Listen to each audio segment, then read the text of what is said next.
আমি প্রতিশোধ নিতে ভীষণ পছন্দ করি। যদি কোনো মানুষ আমার ক্ষতি করে থাকে আমি ক্ষমাটা কমই করি। আর আমি ক্ষমা করা পছন্দ করি না তা না, তবে ক্ষমাটা একটু কম করি। আগে দেখি ক্ষতির পরিমাণটা কেমন এবং কাদের ক্ষমা করা উচিত। কারণ ক্ষমার মর্মটা সবাই বোঝে না।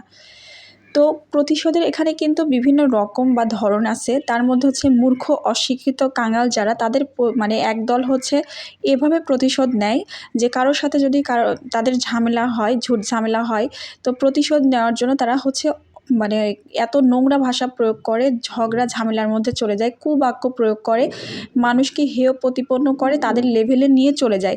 আর একদল আছে হচ্ছে হাতাহাতি, মারামারি, কাটাকাটির দিকে চলে যায় প্রতিশোধ নেওয়ার জন্য। আর একদল আছে যারা নিজেদেরকে অনেক বড় মনে করে, অনেক বড় মাপের মাফিয়া মনে করে।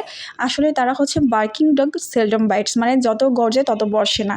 তারা যতই ঘেউ ঘেউ করুক ওপর কিন্তু আসলে তাদের কোনো ক্ষমতাই নেই। তারা হচ্ছে জিরো। তারা কি করে, মানুষকে হুমকি ধামকির দিকে চলে যায়।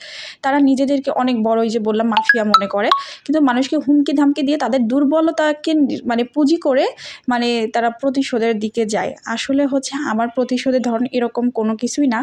আমার প্রতিশোধের ধরনটা হচ্ছে ঠিক এমন যে কোনো মানুষ যদি আমাকে জেলাস করে বা আমার কোনো কাজের দ্বারা তারা অসন্তুষ্ট হয় এবং আমার ভালোটা তারা দেখতে পারছে না, তখন আমি চেষ্টা করি যে আমি হচ্ছে আরও অনেক দূরে চলে যাব, এমন ভালো কিছু করব। যেমন ধরেন আমার অফিসের কলিগসদের দিয়ে আমি বোঝাই, তারা যদি আমার কোনো ভালো পারফরমেন্স হোক বা কোনো কারণে যদি তারা আমাকে সহ্য না করতে পারে, আমার সম্পর্কে বসের কাছে মিথ্যা ব্লেম দেয়, আমাকে অনেক পরিমাণে হ্যারাস করে, বা তাদের আমি কোনো ক্ষতির কারণ হয়ে যাই, তো এই ক্ষেত্রে তারা যদি আমাকে মানে কোনো ক্ষতি করে, আমি তখন প্রতিশোধ নিব এভাবে যে আমার ভালো পারফরমেন্স দ্বারা আমি অনেক দূরে চলে যাব, যাতে হচ্ছে আমি তাদের ধরাছোঁয়ার বাইরে চলে যাই, তারা আমাকে রিস্ক না করতে পারে। তাহলে তো তারা হচ্ছে আর আমাকে এ ধরনের হ্যারাস করতে পারবে না। ঠিক আমার প্রতিশোধটা এমন।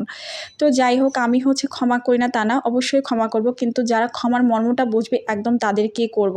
কিন্তু যারা ক্ষমার মর্ম বুঝবে না, বারবার ক্ষতি করে যাবে, আমাদের লাইফটা ঠিক ওই যে ডক্টর ইউনূসের মতো হয়ে গেছে। তার সততাকে দুর্বলতা ভেবে মানুষ যা ইচ্ছে তাই করছে। বাংলাদেশের মানুষের কাছে একসময় তার গ্রহণযোগ্যতা ছিল না, এখন তার অনেক বেশি গ্রহণযোগ্যতা, এবং সে বহির্বিশ্বে তার যে কী পরিমাণ গ্রহণযোগ্যতা সেটা হচ্ছে সবাই এখন আমরা জানি। তেমনি আমাদেরও অনেক মানুষ থাকে যাদের কাছে হচ্ছে আমাদের গ্রহণযোগ্যতা নাই, কিন্তু আমাদের গ্রহণযোগ্যতা এমন এমন জায়গায় আছে, এমন এমন মানুষের কাছে, এমন এমন পরিবেশে আমরা মিশতে পারি, চলতে পারি, যে সমস্ত বিষয়ে ওই সমস্ত কাঙালদের কোনো ধারণাও নাই। এই সমস্ত কাঙালরাই দেখবেন যে হচ্ছে আপনাদের ক্ষতির কারণ, আপনাদেরকে নিয়ে অনেক চিন্তা করবে। আপনারা যাকে নিয়ে ভাববার টাইমই নাই, মানে যাদেরকে নিয়ে আপনারা চিন্তাও করেন না, তারা কিন্তু সবসময় আপনাদেরকে নিয়ে চিন্তা তো করতে থাকে, আপনাদের ক্ষতি কামনা করে, ঠিক এভাবে করে প্রতিশোধ নেওয়ার চেষ্টা করে। তো তাই মানে বারবার কেউ ক্ষতি করে যাবে আর চুপচাপ থাকা মানেই যে দুর্বলতা, বিষয়টা কিন্তু এরকম না। আর আমি এই সকল মানুষকে ক্ষমাও করি না।